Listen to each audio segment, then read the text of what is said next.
ನಮಸ್ಕಾರ, ಎಲ್ರಿಗೂ ನಮ್ಮ ಚಾನಲ್ಗೆ ಸ್ವಾಗತ. ಇವತ್ತಿನ ವಿಡಿಯೋದಲ್ಲಿ ಊಟಕ್ಕೆ ಸೂಪರ್ ಕಾಂಬಿನೇಷನ್ ಆಗೋ ಮಾವಿನಕಾಯಿ ಗೊಜ್ಜು ಹೇಗೆ ಮಾಡೋದು ಅಂತ ತೋರಿಸ್ಕೊಡ್ತಾ ಇದ್ದೀನಿ. ಒಮ್ಮೆ ಮಾಡಿದರೆ ಮತ್ತೆ ಮತ್ತೆ ಮಾಡಬೇಕು ಅನ್ನುವಷ್ಟು ಟೇಸ್ಟಿ ರೆಸಿಪಿ ಇದು. ಹಾಗಾದರೆ ಸಿಂಪಲ್ ಮತ್ತು ಸ್ವಾದಿಷ್ಟ ಮಾವಿನಕಾಯಿ ಗೊಜ್ಜು ಹೇಗೆ ಮಾಡೋದು ಅಂತ ನೋಡ್ಕೊಂಡು ಬರೋಣ. ನೀವೇನಾದರೂ ನಮ್ಮ ಚಾನಲ್ಗೆ ಹೊಸಬರಾಗಿದ್ದರೆ ಖಂಡಿತ ಸಬ್ಸ್ಕ್ರೈಬ್ ಮಾಡೋದನ್ನು ಮರಿಬೇಡಿ. ಮೊದಲು ನಾನಿಲ್ಲಿ ಗ್ಯಾಸ್ ಮೇಲೆ ಒಂದು ಕಡಾಯಿನ ಇಟ್ಟಿದ್ದೀನಿ. ಇದರಲ್ಲಿ ಒಣ ಮೆಣಸಿನ್ಕಾಯಿನ ಹಾಕೊಳ್ತಾ ಇದ್ದೀನಿ. ಮತ್ತೆ 1 ಸ್ಪೂನ್ ಆಗುವಷ್ಟು ಮೆಂತ್ಯ, 1 ಸ್ಪೂನ್ ಆಗುವಷ್ಟು ಜೀರಿಗೆ. ಇದನ್ನ ಚೆನ್ನಾಗಿ ಹುರಿಬೇಕು. ಮೀಡಿಯಂ ಫ್ಲೇಮಲ್ಲಿ ಇಡಿ. ಜಾಸ್ತಿ ಹುರಿಯೋಕ್ಕೂ ಹೋಗಬೇಡಿ, ಹೊತ್ತೋಗ್ಬಿಡುತ್ತೆ. ಸ್ವಲ್ಪ ಹುರಿದ್ರೆ ಸಾಕು. ಹುರಿದಾದ್ಮೇಲೆ ಒಂದು ಮಿಕ್ಸಿ ಜಾರಲ್ಲಿ ಇದನ್ನ ಹಾಕಿ ಇದನ್ನ ಗ್ರೈಂಡ್ ಮಾಡ್ಕೋಬೇಕು. ಈ ರೀತಿಯಾಗಿ ಪುಡಿ ಮಾಡ್ಕೋಬೇಕು. ಈಗ 2 ಮಾವಿನಕಾಯಿನ ತಗೊಂಡಿದ್ದೀನಿ ನಾನು.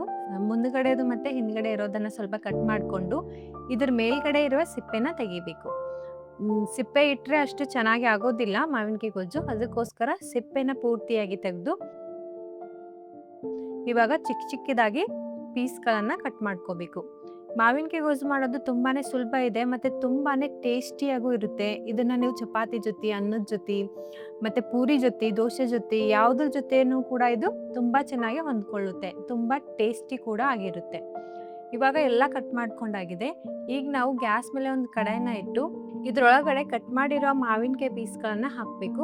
ಒಂದು ಗ್ಲಾಸ್ ಆಗುವಷ್ಟು ನೀರನ್ನ ಹಾಕಿ ಇದ್ರ ಮೇಲ್ಗಡೆ ಮುಚ್ಚಿ 10 ರಿಂದ 15 ನಿಮಿಷ ಕುದಿಬೇಕು. ಮಾವಿನಕಾಯಿನ ಪೂರ್ತಿಯಾಗಿ ಕುದಿಸ್ಬೇಕು. 15 ನಿಮಿಷ ಆಯಿತು ನಾವು ಕುದಿಯೋಕ್ಕಿಟ್ಟು.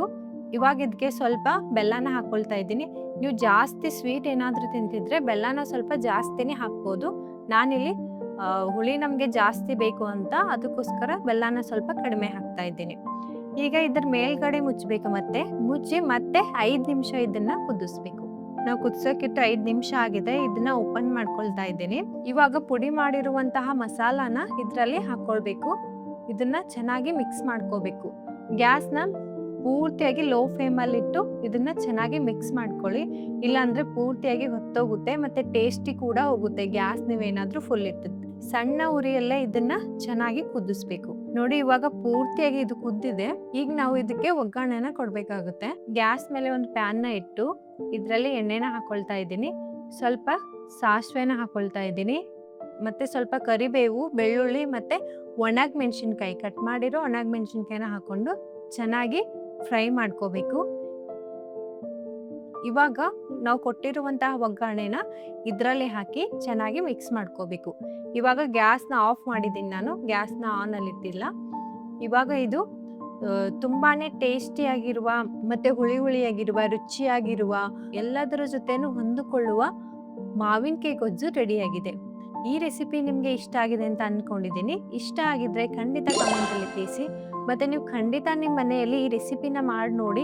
ನಿಮಗೆ ತುಂಬಾನೇ ಇಷ್ಟ ಆಗುತ್ತೆ. ಮತ್ತು ನಿಮಗೆ ಯಾವ ರೀತಿಯ ರೆಸಿಪಿ ಬೇಕು ಅಂತ ನಮಗೆ ಕಮೆಂಟ್ ಮಾಡಿ ತಿಳಿಸಿ. ನಾವು ಅದನ್ನು ಮಾಡೋಕ್ಕೆ ಟ್ರೈ ಮಾಡ್ತೀವಿ. ಮತ್ತು ನೀವು ಇನ್ನೂ ನಮ್ಮ ಚಾನಲ್ಗೆ ಸಬ್ಸ್ಕ್ರೈಬ್ ಮಾಡಿಲ್ಲ ಅಂದರೆ ಖಂಡಿತ ಸಬ್ಸ್ಕ್ರೈಬ್ ಮಾಡ್ಕೊಳ್ಳಿ. ಬೆಲ್ಲೈಕನನ್ನು ಪ್ರೆಸ್ ಮಾಡಿ. ಇದರಿಂದ ನಾವು ಹಾಕೋ ಮೊದಲು ವಿಡಿಯೋ ನೀವೇ ನೋಡ್ಬೋದು. ಮತ್ತೆ ಇದೇ ರೀತಿಯಾದಂಥ ರುಚಿಯಾದ ಅಡುಗೆ ಒಂದಿಗೆ ಮತ್ತೆ ಭೇಟಿಯಾಗೋಣ. ನಮಸ್ಕಾರ.